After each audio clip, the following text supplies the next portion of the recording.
NCERT की किताबों से हो रहा है मुगल अध्याय समाप्त। जी हाँ, बदलते हुए इतिहास से जुड़ी है ये खबर। स्कूली शिक्षा पर केंद्र और राज्य के लिए देश की शीर्ष सलाहकार संस्था एनसीईआरटी ने कथित तौर पर इतिहास के पाठ्यक्रम को संशोधित किया है और कक्षा 12 के मध्यकालीन इतिहास से किंग्स एंड क्रॉनिकल्स और द मुगल कोड्स और 11वीं की थीम्स इन वर्ल्ड हिस्ट्री की किताब से central Islamic lands, confrontation of cultures और द इंडस्ट्रियल रिवॉल्यूशन शीर्षक वाले अध्यायों को हटा दिया गया है। 12वीं की राजनीति शास्त्र से भी era of one party dominance का पाठ हटा दिया गया है, जो आजादी के बाद कांग्रेस के शासन पर है। यूपी बोर्ड की 12वीं की कक्षा से भी मुगल दरबार से जुड़े हुए पाठ हटा दिए गए हैं और 10वीं की राजनीति शास्त्र की किताब से डेमोक्रेसी एंड डाइवर्सिटी और पॉपुलर स्ट्रगल्स एंड मूवमेंट्स हटा दिए गए हैं। ये नया सिलेबस इसी साल से लागू किया जाने वाला है। अब मुद्दा ये है कि सिलेबस में इस बदलाव से स्टूडेंट्स पर कैसा प्रभाव पड़ने वाला है और कई लोगों का यह भी कहना है कि इस तरह से चैप्टर्स ड्रॉप करना कहीं न कहीं फ्री थॉट पर एक बहुत बड़ी चोट है। लोगों का यह भी मानना है कि सिलेबस में यह बदलाव राजनीतिक विचारधारा स्थापित करने का कहीं कोई एजेंडा तो नहीं।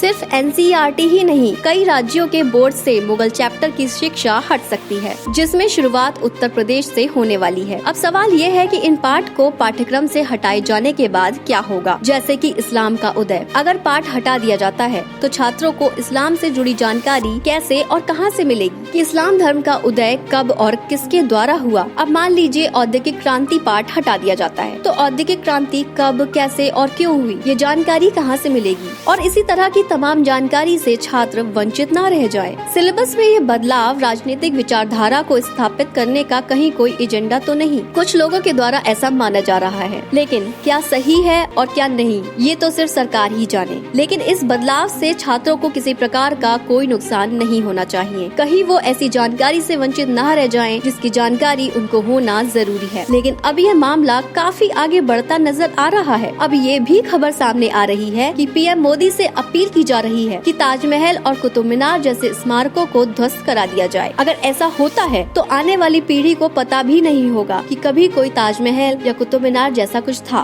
ताजमहल को देखने के लिए देश विदेश से लोग यहाँ आते हैं, लेकिन ताजमहल के हटने के बाद क्या होगा? तो क्या ताजमहल के इतिहास से अनजान रह जाएंगे लोग? आज के लिए नॉलेज में बस इतना ही। कैसा लगा हमारा ये वीडियो कमेंट करके हमें जरूर बताएं। वीडियो को लाइक और शेयर करना बिल्कुल भी ना भूलें।